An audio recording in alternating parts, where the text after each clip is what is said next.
Hi everybody, it's Nathan again. Just thought I'd post a video of a digital painting thing I worked on today. It's sped up about 7 times normal speed. It took me about 90 minutes to do this originally, and I think I've got it down to about 10 minutes or so. So enjoy how quickly this looks like it's happening.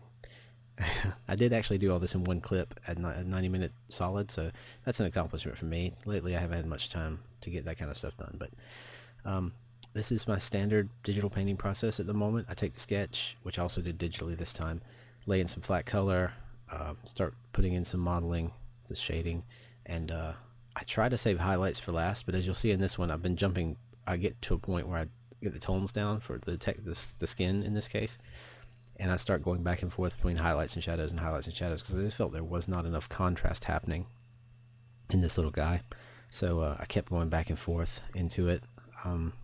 Hopefully it worked out okay. It's hard to tell. It looks good on the monitor I did it on. I'm watching the playback on the video processing software now as I record this audio, and the contrast seems a lot lower, but hopefully it gets better towards we get to the end. I don't know. We'll see. And it may even look different on your guys' monitors anyway. This is YouTube is not a universal format color-wise. No biggie.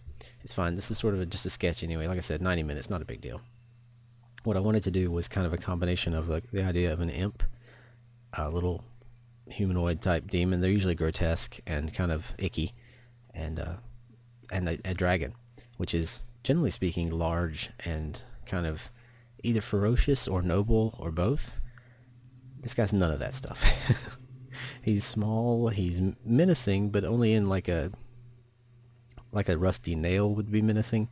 You could probably avoid him pretty badly, but I mean, he's interesting to me because he's got a cuteness that, in spite of his grotesque appearance, this is not the kind of dragon a little child would befriend. Although kids love gross stuff, so maybe. But it's not the kind of dragon you would expect to see defending a village or to be being chased by knights and that kind of thing. I envision him as about 6 inches high, just high enough to be gross, like a really weird reptilian rat. Anyway, I just thought it was fun. And I like drawing, as you know, I like drawing reptiles and scales and stuff like that. Texture's kind of my thing. I get really meditative when I get to do texture, so a lot of that going on in here. As you can see, I've already jumped into highlights, which is way too early. I just wanted to get a light source down so I could figure out what I'm doing, and I think I changed my mind about 2/3 of the way through. Or maybe I just kept this. I ended up with what looks like 2 or 3 directional lights, and that's usually a mistake because it looks like you just couldn't decide, and the highlights aren't strong enough in that case, which might explain my contrast problem. But I'll let you guys decide. The way I see it, if I can still tell what it is when I'm done, then I'm probably okay. And if I can show it to someone else and they can tell what it is, or at least what I was going for in this case, it's fine. It's all about the concept for these little things. It's not an illustration. There's no... I would define an illustration as storytelling stuff. This has very little storytelling in it. You get a feeling for his character, maybe, so I think of it maybe like a portrait at best. Just a portrait of a little grim little creepy guy.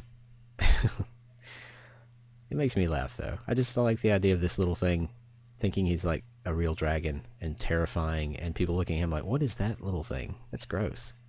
I'm not scared of that.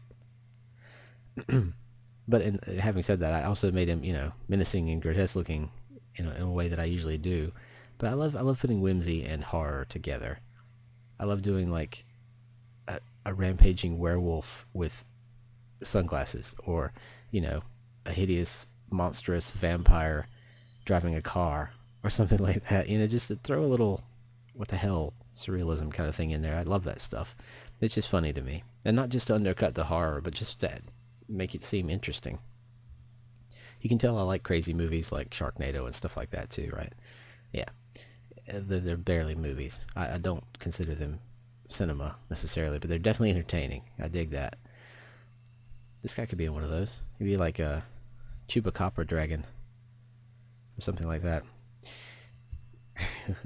Little technical note stuff. I'm doing this in Painter, which I don't often use, but I wanted to try something a little more natural media feeling, and I didn't want to break out the acrylics today. Acrylics, I haven't done any acrylic painting in a while. I've got one I'm going to try to do some glazes on. That'll probably be my next video. Excuse me. Sorry. So the next time you see me do some painting, it'd probably be acrylics on a canvas, or a board rather, that I'm trying to touch up. Something I got back from a show recently that I want to do some more work on before I put it in another show. And this little guy might actually end up being in a show too. There's a fantasy show coming up. That's kind of the whole parameter, is fantasy. So I can probably squeeze this guy into that genre, I think. I have to come up with something more interesting than him just standing there, though. I did have a neat idea with a dragon in it for that. I might do some thumbnailing on that next week and record. I'm going to try to start doing these videos once a week at least, or more if I can.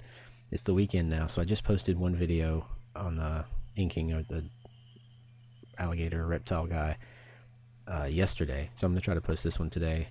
And I'll probably get 2 or 3 done per week at that rate, but I'm going to shoot for at least 1. So I want to make sure that I get at least 1 up every week. Because I feel like I've been slacking off on the videos lately, and it does actually force me to do things, to make something.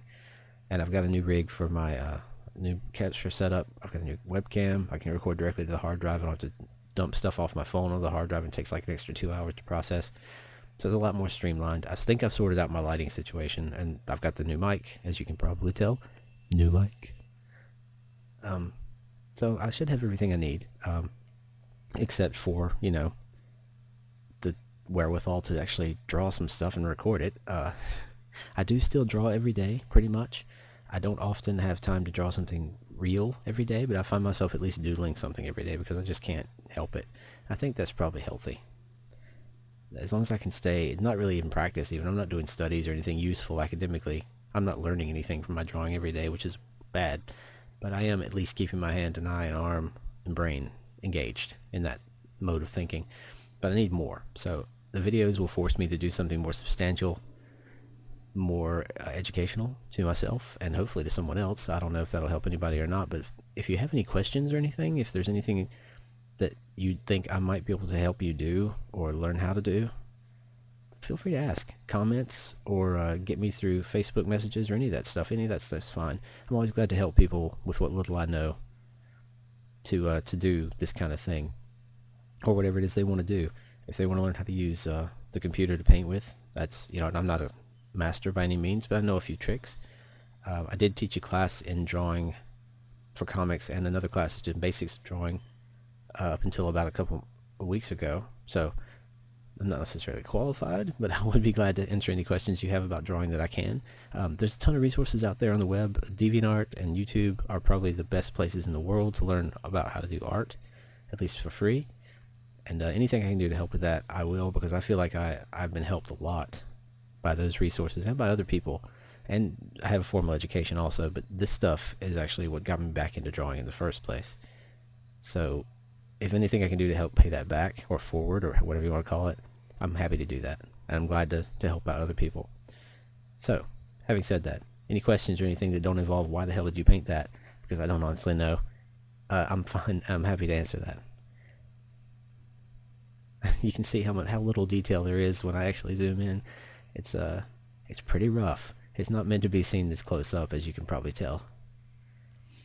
In a real painting, like something I was going to do for a client, or something I was going to do for a project for print or something, he would always have to go back in and tweak the life out of this thing. You would have to, because it's not going to be, it has to be able to print, and you have to be able to make sure that it's got the resolution quality that'll look good at print, and you don't want stray marks and details and things like that floating around. And it's just a chance to cram more detail in where you want to focus the attention.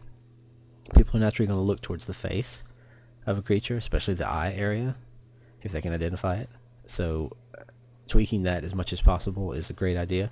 Even if that's the only part you really detail and leave the rest brushy, I think you'll find more success with that as far as positioning and layout. That's a really good idea.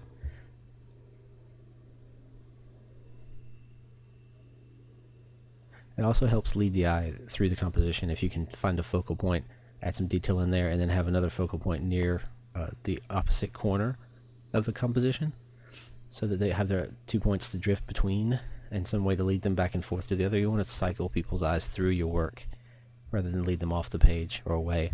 This is not a good example of composition or anything like that. This is just a fun little Imp Dragon that I thought I would have fun doing, and I did. Hopefully you had a little bit of fun watching. Again, if you have any questions or anything, feel free to contact me. Comments are cool too. I'll try to respond to all of them. And keep making stuff.